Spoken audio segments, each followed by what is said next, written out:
Gacha games. Love them or hate them, you can't admit that they're extremely successful, or at least the vast majority of them are in terms of monetization. They have extremely high profit margins. But today, instead of talking about how successful they are, I want to discuss why some of them fail and why that failure isn't necessarily always deserved. Now, keep in mind, I can't play every single gacha game, so a lot of this will be from an outside perspective, but I have attempted to play others, and some of the games on this list that I will discuss will not be outright failures. It won't be a situation in which the game released and then died like a month later. Instead, what I want to talk about and what I want to focus on is a game that releases either to a very wide and large audience, or at least has a lot of hype behind it, and then either slowly dwindles out and fades away, or lingers around but doesn't necessarily reach the heights of its success like its competitors. And this can, to a degree, be due to communities. Women with time to develop in their life.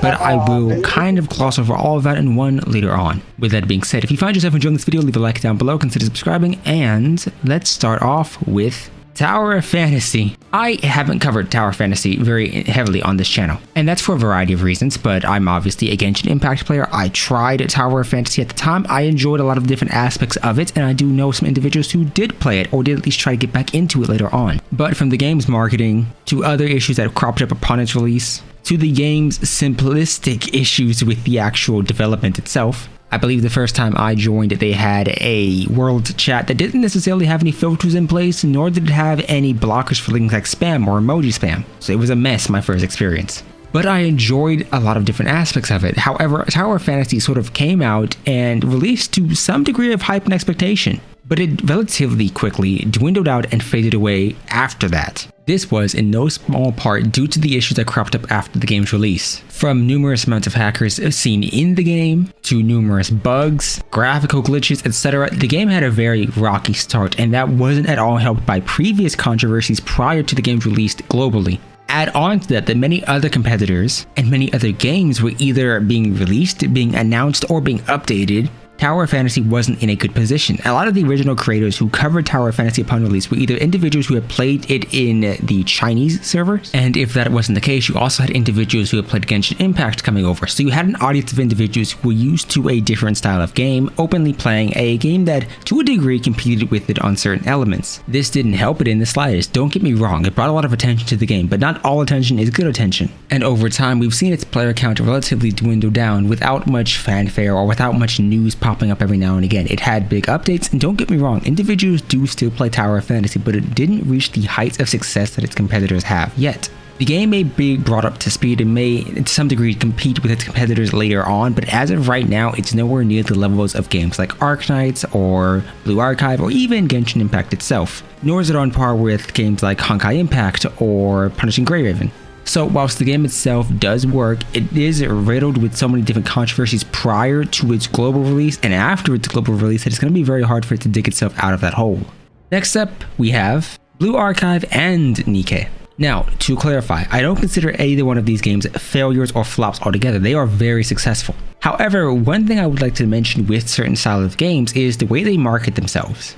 Azur Lane, Blue Archive, and Nikke do all, to a degree, fall into vaguely similar terms of marketing strategies, or at least vaguely similar outlooks from an outside perspective. Individuals who look at games like Blue Archive, Arknights, or Azur Lane will primarily see fan service. And whilst a lot of the games do have, to a degree, some fan service in it, it detracts from the deeper elements of a story or the characters themselves or the actual gameplay and more fun aspects of it. Meaning that if an individual who doesn't play gacha games or doesn't have any passing interest in these games looks at Azur Lane and sees a lot of people talk about Azur Lane, but the primary thing they talk about is the outfits, the designs, and how more promiscuous they are, it runs into the fact where individuals may primarily just assume, oh yeah, the game is based on fan service, that's all it is, and ignore any deeper context or meaning to that. This leads to games with very deep invested plots, or very deep and fully visualized characters, not getting the spotlight they deserve because everyone will solely associate that game or anything to do with that game with fan service. I think it doesn't necessarily riddle a game with issues or saddle it down with too much weight,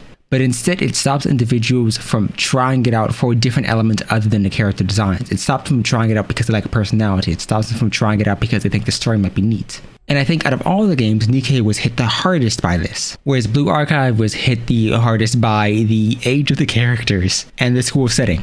But I do, to a degree, think that was carried more or less by the art community. I think the art community has taken whatever individuals who previously wouldn't play Blue Archive and said, hey, but look at this not safe for work art. And you know what? A lot of them have tried it out because of it. I think each of the games mentioned here do have their own pros and cons. Don't get me wrong. I'm not going to say that the fan service isn't a big factor in it. But what I would like to say is that Blue Archive and Nikkei do have really deep stories and really interesting characters. And I think that if you're an individual who maybe hasn't played these games, give them a shot. I think it's extremely easy for a game to fail to some degree. It won't succeed in every way. It won't have the best designs. It won't have the best, fan base. But I think the biggest way for a game to fail is outside perception. You can have all the hype built up to a release, and you can have all the hype built up to an update or a new giant to change the current shifting meta, or even hype based around a new character. But hype doesn't do much if the community can't necessarily agree after that hype. If you as a company or if the company themselves don't continuously meet the expectations set by the community or in some way, shape, or form drop the ball. I think with new releases, and we're taking Tower Fantasy for an example, a lot of hype can be a good thing. It gets people into your game. But the problem is the more hype you have, the more eyes are on that game and the more scrutiny you're under. Any issue is blown widely out of proportion as a result. And many individuals will look at a game that is highly anticipated, and if they see flaws on it or if they hear individuals complain about certain issues, they're going to take that and run with that without trying it themselves, or without fully hearing the context for that.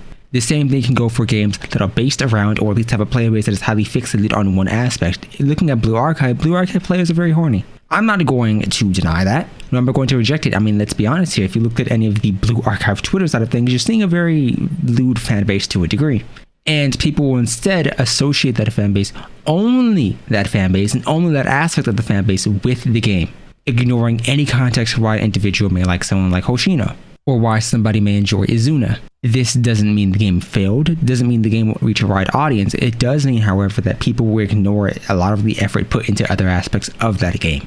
But even without all of that, I think something very important to mention is expectations outside of the community. The game itself, the trailers, or anything to do with it don't necessarily have to be seen by players or by potential players. Instead, if an individual mentions a game continuously to somebody and builds up expectations, whether people are talking about a great feature of the game or great designs or whatever the case may be, it sets expectations, and each time it's mentioned, it slowly pushes them higher and higher and higher and higher. It raises that bar. And if the game can't meet that bar, it just leaves a bad taste in a lot of individuals' mouth.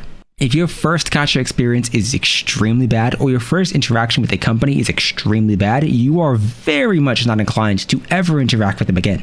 The same thing goes for every gacha game. And if an individual has not played a game for themselves and they hear more and more about complaints, or they hear about issues and bugs, that does the exact same thing. So to clarify, I'm not saying don't complain about a game because of it. I'm saying though that watch the way you do complain. If you're an individual who plays a lot of gacha games and you have a variety of experience, understand that new people who maybe aren't into that series or maybe aren't into that genre or category may take your complaints much more heavily than you meant them to. People are naturally inclined to remember the negative aspects, interactions, and experiences they've had overall as opposed to the positive ones, meaning that your negative comments will always hold at least double the weight of your positive ones. And I think that is one of the biggest things that impact communities overall. Success and failure for any game, gacha or otherwise, is obviously down to the development team, but I think a very large portion of that is also down to the community themselves. If you give a horrible, bad, awful first impression, nobody's inclined to ever want to try your game.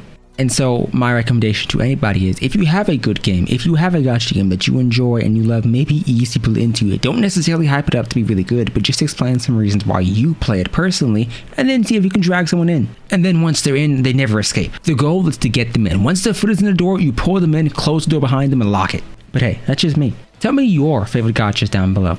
Join the Discord server if you haven't already, and hey, I hope to see you next time. Hope you're having a great holiday as well. Goodbye.